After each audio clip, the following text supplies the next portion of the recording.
د یو زده کوونکي پلار وایي د زده کړو ابتدایه بهیر د زده کوونکي لپاره اساس او بنسټ دی، خو کله چې منځنۍ او ثانوي زده کړې پای ته رسوي نو والدین دې پرې خپل فکر او انتخاب نه تحمیلوي، هغه دې پرېږدي چې خپله وړتیا څرګنده کړي.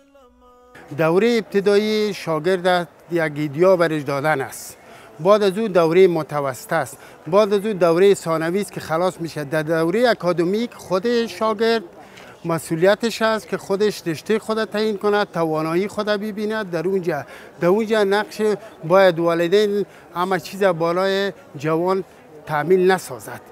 د یو بل زده کوونکي پلار وایي پلرونه او میندې دې په خپلو اولادونو ډیر فشار نه راوړي، د دې پر ځای دې وهڅول شي هغه رشتې ته چې دوی ورسره علاقه لري، څو خپل هیواد او ولس ته بې دریغه خدمت وکړای شي. پدرها باید سر اولاد خود فشار نبیاره که اینمی رشته را خامخواه هر رقم هر قسمه که میشه شما اینمی رشته را بیاموزین و پیش ببرین. باید استعدادهایشان دریابند که به کدام رشته علاقه دارن، اونمو رشته و علاقهش لبک گفته بتونن که مصدر خدمت به وطن خوش شوند. د پوهنتون یو شمیر محصلین وایي د ټولنې او کورنۍ له فشارونو سره سره هم خپل د خوښې پوهنځي انتخاب کړي دي او خپل درسونه ښه پر مخ وړي. دوی له کورنیو غواړي چې د پوهنځي په انتخاب کې د اولادونه خپلې علاقې ته آزاد پرېږدي. ادبیات ما دویم انتخاب و، لومړی انتخاب مې حقوق او دویم انتخاب مې ادبیات و.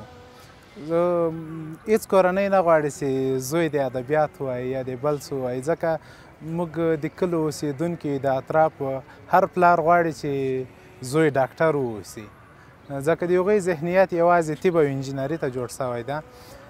خو که هر څوک د ما دا نظر د هر زده کوونکی خپله وړتیا وپېژني نو په هغو کې ډېر په مخ تللی سي. دوی د خپل اول کورنیو ته ویم، پلارونو ته به ووایم، مشرانو ورونو ته به ووایم تاسو خپل بچیان خپل ورونه وارزوئ، د دوی څه شی خوښیږي، د څه شي وړتیا لري، په کومه برخه کې کار کولی شي، کومې برخې لپاره فطري جوړ شوي دي. د طبي جینیټیک متخصص او د طب پوهنتون استاد پوهاند احمدضیا یوسفزی وایي میندې او پلرونه له ماشوموالي باید د خپلو اولادونو ذوق او علاقه ومومي او همغې رشتې ته دې تشویق کړي. والدین گرامی، از زمان آغاز دوره طفولیت که زمانی که اطفال شما حرکت میکنه و پا روان میشن، از این وقت نوع گرایششان و علاقمندیشان به مسلک قابل درک است. کسی علاقه داره که تدریس بکنه، کسی علاقه داره که مانند یک دکتر تمثیل بکنه، اینا کلشان بازگو کننده ذوق سرشار اطفال شما به مسلک آیندهشان است. محصلین وایي چې د رشتې په انتخاب کې له خپلو با تجربه مشرانو سره مشورې اړینې دي څو خپلو موخو ته ورسیږي او راتلونکی روښانه وي. من الحمدلله بسیار از انتخاب خود راضی هستم، بسیار خوش داشتم و کودکی و بعد از مشوره دوستا مثلا مامایم یک مشوره داد که باید رشته کامیاب شوم که در رشته آب باشه، به خاطر که کشور ما بسیار به آب نیاز داره و به مدیریت آب نیاز داره. شاگردان خو باید د مشوره و د دوستان سره مشوره وشي، باید وکړو مثلا په دې خاطر باندې ځینې کانکور آمادګۍ او د کانکور نه مخکې آمادګۍ د چمتووالي کورسونه شته دي.